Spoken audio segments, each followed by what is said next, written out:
Now, how did the Constituent Assembly frame the Constitution? Let us discuss here.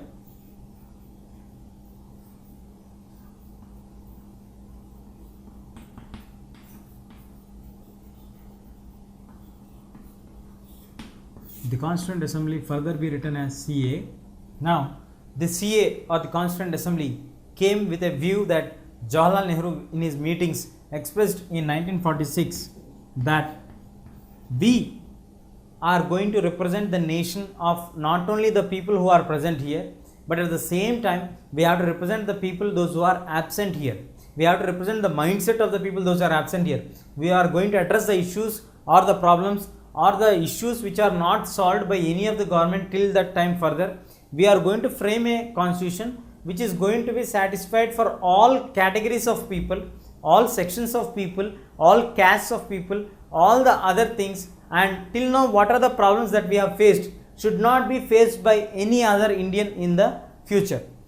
Jawaharlal Nehru was strictly in his view that those who are present here are not only representing the entire India, but at the same time we are here to make a constitution for entire India and for the future generations. It is the responsibility on our shoulders that we are going to give the nation a bright and a wonderful constitution which is going to satisfy the needs of all the people, at the same time provides the ideology of the Indians or the Indian culture, Indian tradition, or the problems what Indians have faced from the British domain. So we have to move out from all these things. So they are in a clear view that who are present here are not only the representatives, who are present here only their views will not be considered here, who are not present here, whose representation was not at all present here, their views also will be considered very clearly, their issues also will be discussed very clearly. This is the statement made by Jawaharlal Nehru at that point of time when the assembly meetings were going on. From this point we can get a clarity that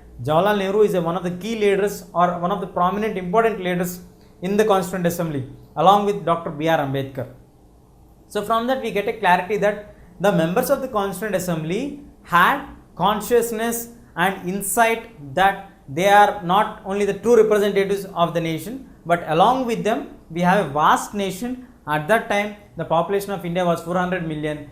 So they are going to represent the entire 400 million people, and each and every person should be entitled or given some rights according to the framework of the constitution. That is the reason why we got the detailed perfect constitution for our nation. Dr. B.R. Ambedkar acted as the chairman of the drafting committee. He was one of the key members who studied the various other constitutions and came to the conclusion like which constitution is going to fit for the Indian curriculum or the Indian context.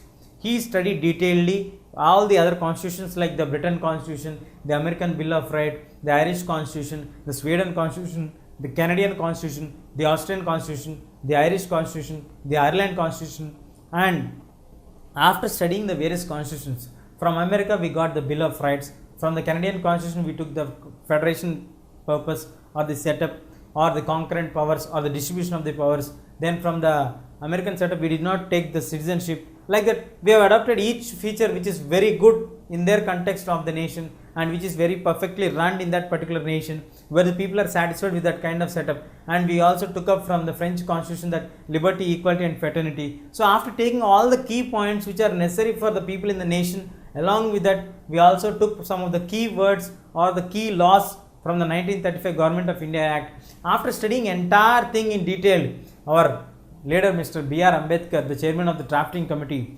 presented his views in the Constituent Assembly. It was thoroughly discussed in the Constituent Assembly. It was kept open for 8 months, and for all the members in India, not only for the Constituent Assembly members, it is for all the members of Indian nation or the citizens of Indian nation can put forth their views and write letters or send their messages and discuss them with the Constituent Assembly, and everything was discussed for 8 months. Every views were kept. Nearly 7,000 amendments were suggested. In that 2,500 amendments were changed, and finally the Constituent Assembly drafted a framework of Indian Constitution, and the great task was done in 2 years, 11 months, 18 days, and they could reach the final destination, and the final approval of the Constituent Assembly towards the Constitution was done on 26th November 1949, and the day itself for the declaration of the adoption of the Constitution was made on 26th Jan 1950.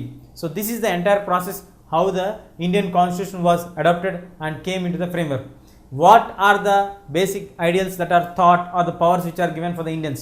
What is the idea of Ambedkar in giving a framework of parliamentary setup to India? We will discuss about that.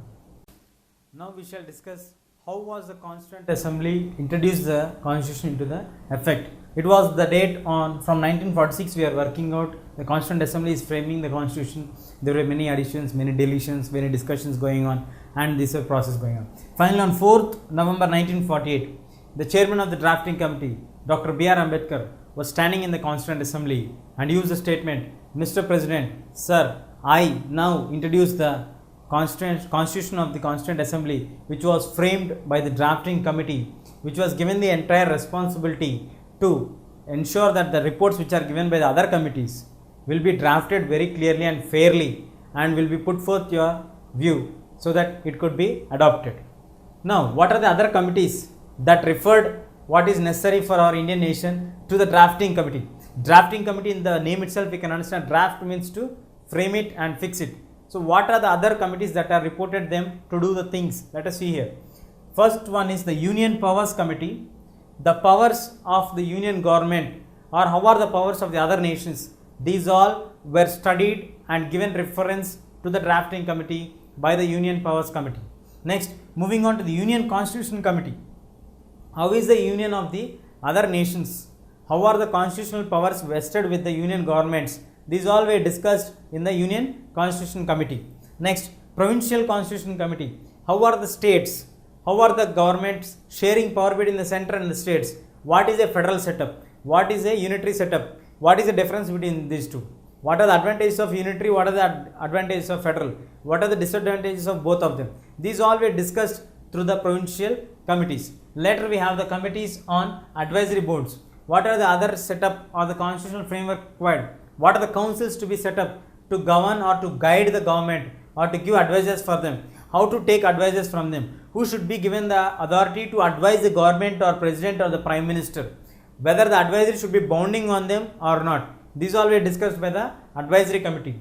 Moving on to the minority affairs. As India was born of the communal riots and we have faced many problems of Hindus and Muslims fighting between each other, when the clash with the final division was done, they have to go on for migrating from one place to another place. In this process, they came forward with the minority rights. Even 1% or 2% of the population are in that particular caste or category of people.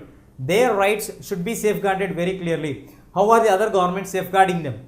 This was discussed during the minority committee's reports. And the fundamental rights, the basic heart of the constitution, that is the fundamental rights, which we have borrowed from the Bill of Rights from America, which is a key one for the entire constitution, was discussed in the fundamental rights committee. Then moving on to the tribal rights. In India we have many tribal communities staying in every state. We have a tribal community. So looking at the tribal community people, how their rights have to be entrusted other than the minority community people. So everybody will get their say. That is the reason why they have appointed the tribal committee also to discuss on this. So finally, the Union Powers Committee, the Union Constitution Committee, the Provincial Committee, then moving on to the Advisory Committee, Minorities Committee, Fundamental Rights Committee, then the Tribal Committee.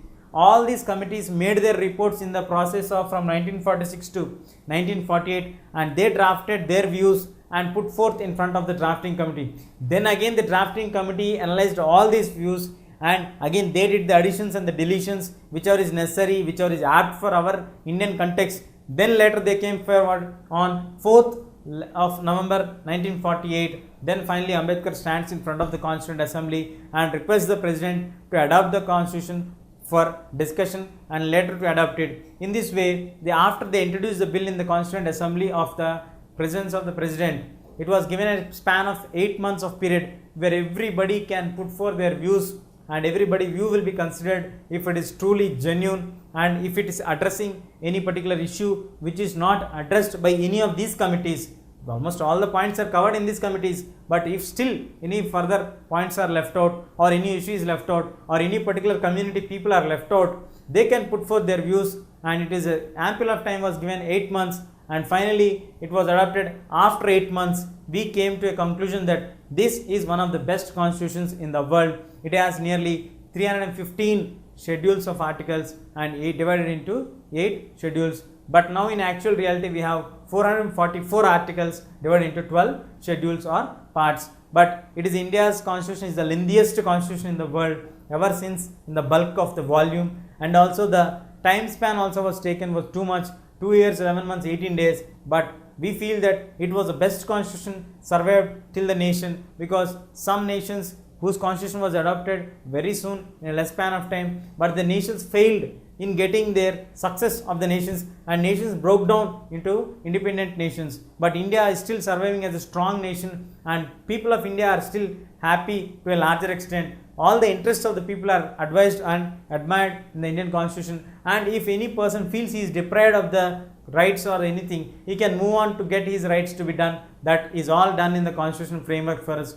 So Dr. B.R.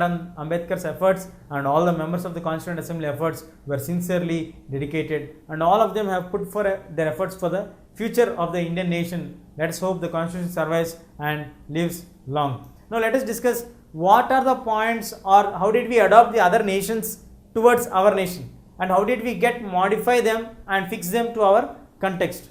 We will discuss.